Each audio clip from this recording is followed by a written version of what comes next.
it's Michelle from Scrap Secrets and welcome to another sketch challenge video. In this week's sketch, we're going to be using MFT, sketch number 473, as well as the colors from the color challenge from MFT. Those four colors are Summer Splash, Tropical Teal, Gravel Gray, which I have all three of those, but I don't have the Steel Gray, so there's actually a substitute. First I used the Hickory Smoke, but I'll change it later on. The die set that I'm going to use is from Honeybee Stamps. It's called Record Player Card Base. We're going to be using an MFT stencil called Equalizer, as well as the Honeybee stamp set for the record, for the front, and for the inside sentiment for the card.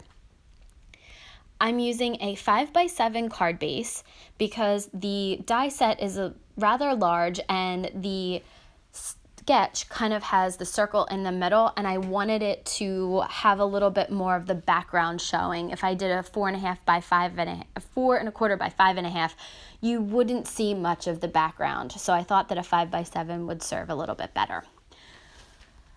For the ink blending, I'm actually going to be using the Summer Splash MFT ink, which I don't normally do. When I ink blend, I normally use distress inks or distress oxides, and I find them much easier to work with. I really had a difficult time with this, and now this could just completely be user error.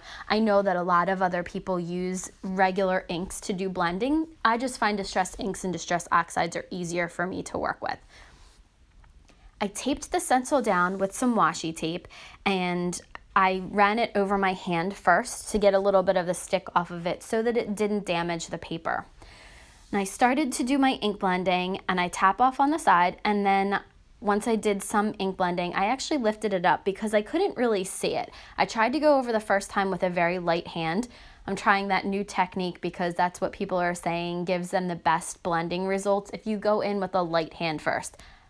However, I have a very, very difficult time with that because I just want to get all of my ink onto the paper, which might be why using regular inks are so difficult for me, because I feel like I get more ink down on distress ink and distress oxide, especially the distress oxides. I feel like they're a little bit creamier and put more ink down, and you don't have to press so hard.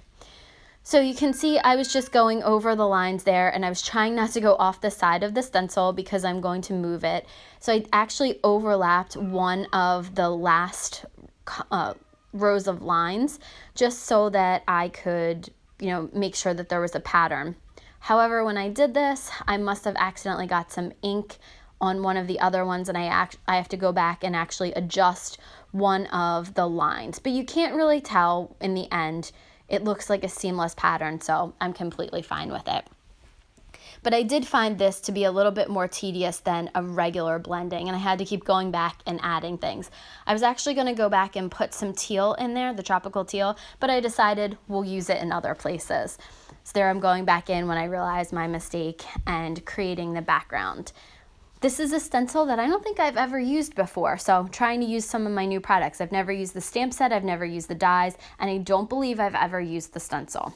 So this video is going to be full of mistakes and what not to do, so hopefully you guys can learn from my mistakes.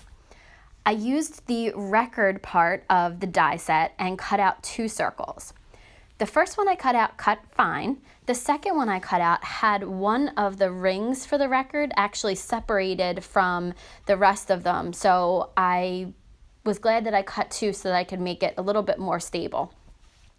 So I'm just playing around with placement right now just to see how things work and what my next step is. That's the white piece there is the label, and the silver or gray piece is going to house the arm. It's going to be the mechanism that the arm sits on.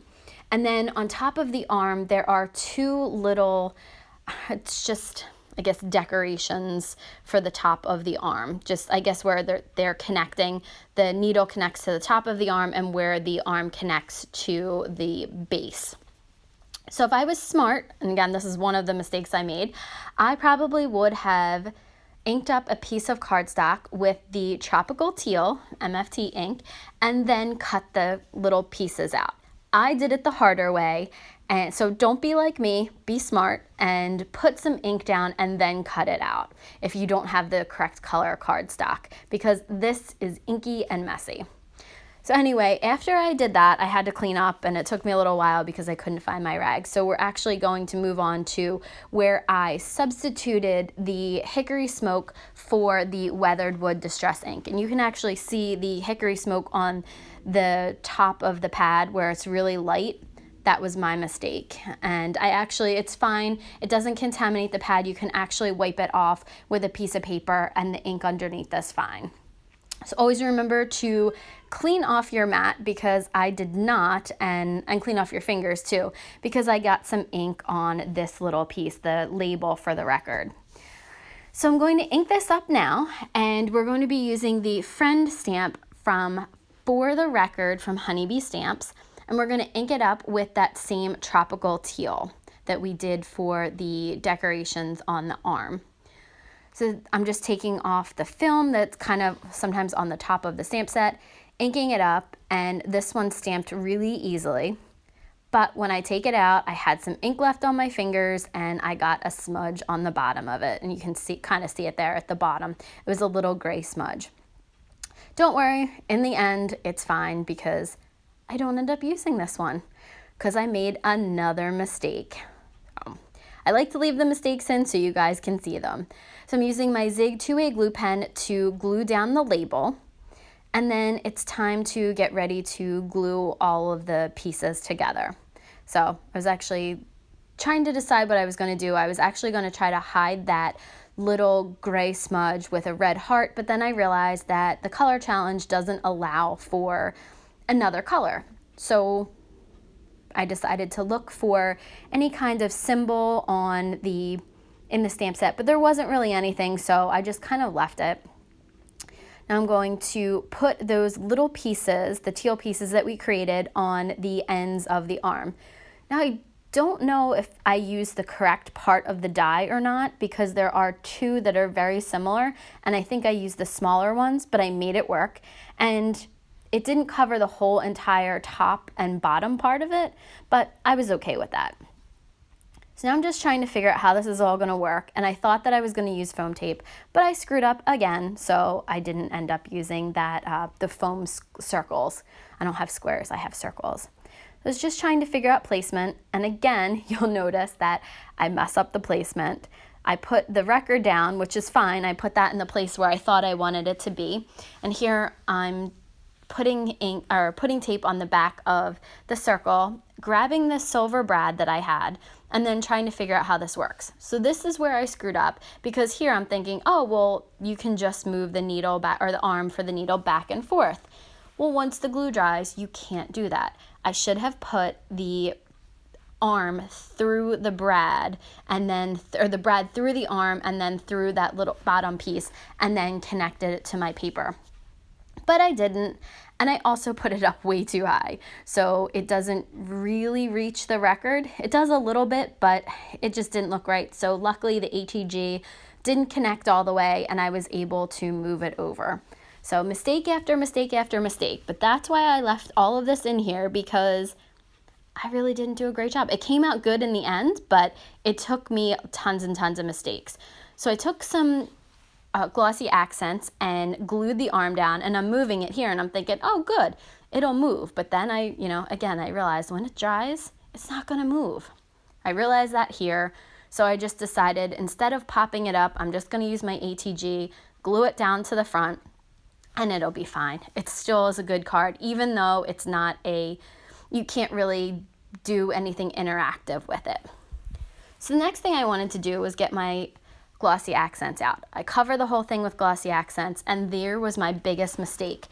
I heat set it, and it came out with a bunch of different wrinkles. So I actually scrapped the whole thing, took it off there, recut another single record, recut the centerpiece, and glued it all down. So don't be like me. If you're going to use glossy accents, don't be impatient and let them dry on their own, because I'm sure it probably would have looked really nice. Then we're going to use the one color that we didn't use to stamp the sentiment on the inside, just for the record, you rock.